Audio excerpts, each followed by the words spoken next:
But first to a story of egos plaguing the ABC, with its star reporter Louise Milligan firmly in the spotlight for her controversial speech at a lawyer event in Canberra.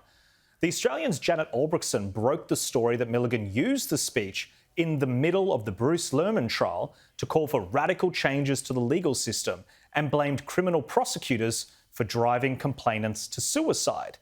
When the story broke, Milligan denied the allegations and described them as misinformation. But the story would not go away. Liberal Senator Sarah Henderson used Senate estimates this week to ask about the allegations in the article, and ABC Managing Director David Anderson claimed the ABC was not responsible for the speech. Now, while all this was happening, Milligan was live tweeting commentary to the testimony of her boss, including issuing a veiled legal threat to Senator Henderson for simply asking questions.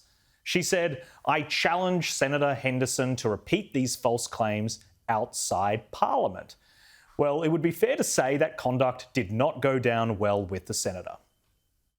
So Louise Milligan said what Senator Henderson just said now in Parliament is completely fictitious and the opposite of what I said in my speech. Well, no, she has refused to release her speech. This is the second time she has told something to Parliament about me that is completely inaccurate. Rebecca Curran from the ACT Bar Association both thanked me for my speech and pitched me a story on the night. Now, I didn't disagree with that. I didn't even reference it. I read the letter from Rebecca Curran which said that it was a deeply offensive and distressing speech. And your reporter, your so-called star reporter, Mr Anderson, is on Twitter completely misrepresenting what I said, frankly, showing very poor standards of journalism. And the response from David Anderson was lacklustre, to say the least. So, Senator, a few things. So, any reporter putting anything on Twitter, I don't consider to be journalism. I think they are this is their personal use of social media. That is not journalism. That's not Ms Milligan's journalism. So, the ABC does not take responsibility for what is published on people's personal use of social media. Now, that is a pathetic response, considering the ABC paid the bill of Louise Milligan's tweets when she defamed Andrew Laming. It cost you almost $200,000, and they had the audacity to charge you for her blunder, but now that it's inconvenient for the ABC to defend her social media conduct, they say they are not responsible. Whenever you hear about the ABC complaining about resources or budget cuts, you think about this case.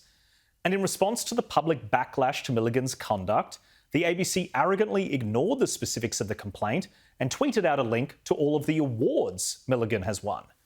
Milligan retweeted that saying, "Proud to work for Four Corners and the ABC." Now, someone can win awards and separately make a mistake. The two facts are not mutually exclusive.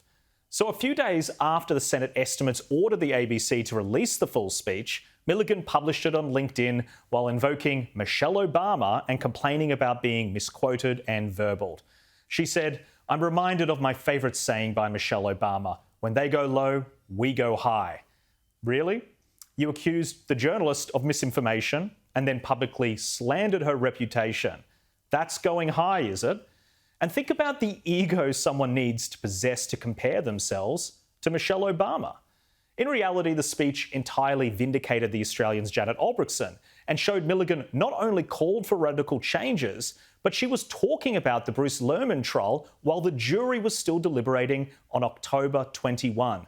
That fact alone makes the speech entirely inappropriate.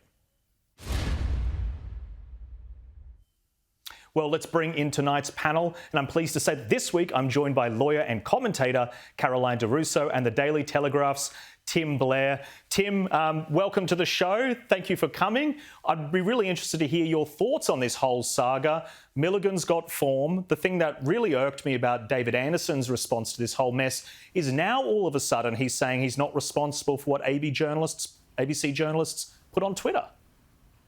Well, David Anderson was right in estimates when he said it isn't journalism, but that would account for a lot more of his star reporter's content than what is merely on Twitter. It's fascinating that even after the Lisa Wilkinson issue, even after the trial was delayed in Canberra, that we still had someone, a very prominent journalist on the taxpayer payroll, talking about the case in a veiled way. Is it really so hard for journalists to get around the idea of, like, there's a trial going on, don't talk, maybe just shut up until the verdict's in? Because this is now absurd. Yeah, Caroline, Tim makes such a good point. Is it one rule for every other journalist at the ABC, but if you're Louise Milligan, you escape all accountability?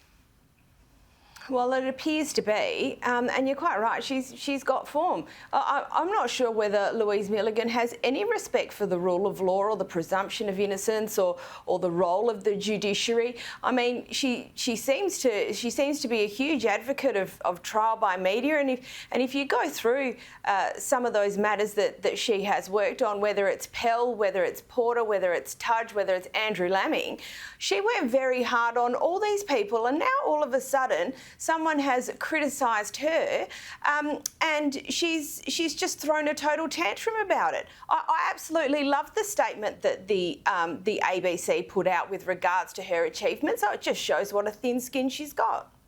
Yeah, it's such a good point. They proved the case. They would never put out a statement like that for any other reporter. If I was working at the ABC, I'd be really annoyed because I wouldn't be able to do that. No one would be able to do that. And that was evidenced by the statement they put out.